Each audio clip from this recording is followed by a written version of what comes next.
Alors qui dit lycée neuf dit aussi lycée du XXIe siècle. Au niveau du Conseil régional de Bretagne, nous nous sommes dotés d'un éco-référentiel qui détermine les performances à atteindre en termes de qualité du bâti. On a, je dirais, aujourd'hui une enveloppe de près de 100 millions d'euros de projets de construction neuve ou de restructuration lourde qui intègrent le bois de manière extrêmement conséquente.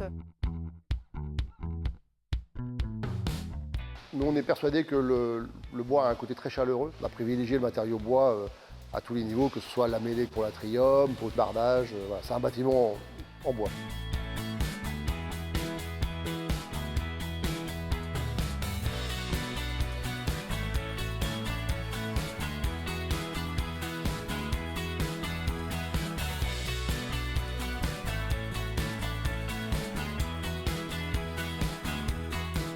Le lamellé a l'avantage de permettre des grandes portées sur des poutres de grandes sections.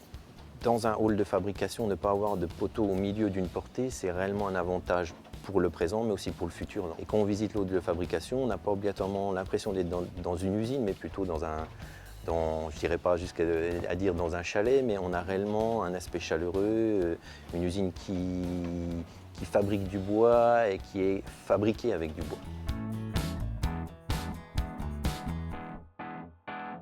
De plus en plus de projets doivent être stables au feu et les poutres bois donc, ont une stabilité au feu quand elles sont calculées pour. Construire une usine comme ça reste simple. Globalement, il y a à peu près 5000 m² de charpente, ça se fait en moins d'un mois et la charpente bois est plus légère que la charpente béton.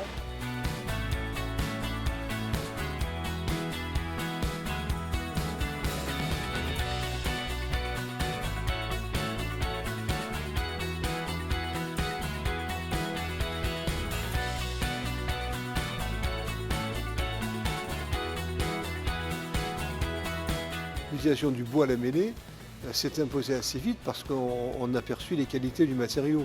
Donc c'est un matériau qui est un matériau à la fois de tradition, mais aussi de nouveauté, d'innovation, de haute technicité.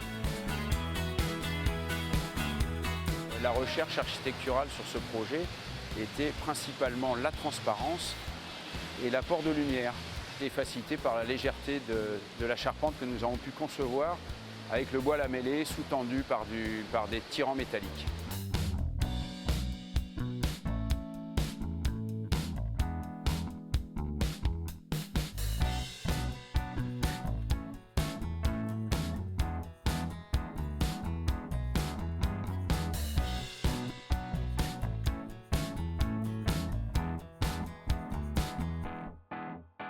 Le lamellé est choisi à la fois pour ses propriétés structurelles, donc ça permet de franchir cette grande distance de 38 mètres sans point de porteur intermédiaire.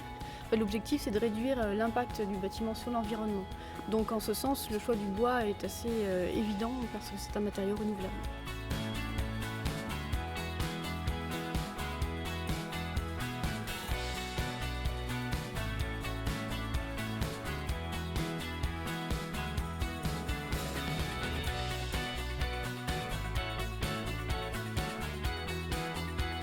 Ce qui a été donc fait ici, c'est de limiter les éléments dans leur longueur par rapport au problème de levage et de manutention dans un site complètement urbain, complètement clos. Les bois arrivés sur site n'ont pas eu à être recoupés, tout était parfaitement prévu pour chaque trame avec un seul élément, le bois lamellé, pour faire une grande unité au projet.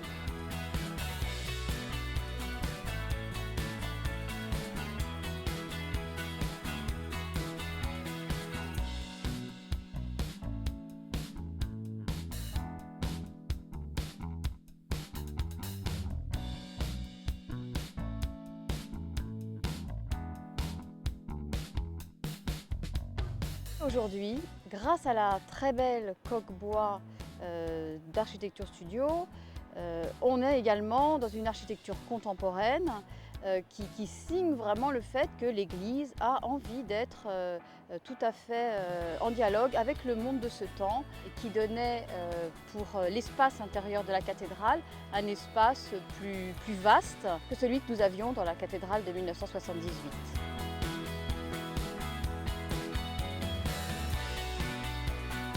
Les arcs en lamellé nous ont permis de réaliser cette structure qui apparaît simple mais qui est en réalité complexe.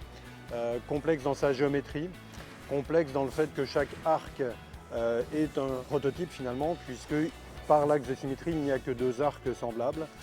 Et donc si on résume un petit peu l'ensemble des contraintes, à la fois conceptuelles, géométriques, les arcs en lamellé se sont avérés être la meilleure solution pour cette magnifique cathédrale.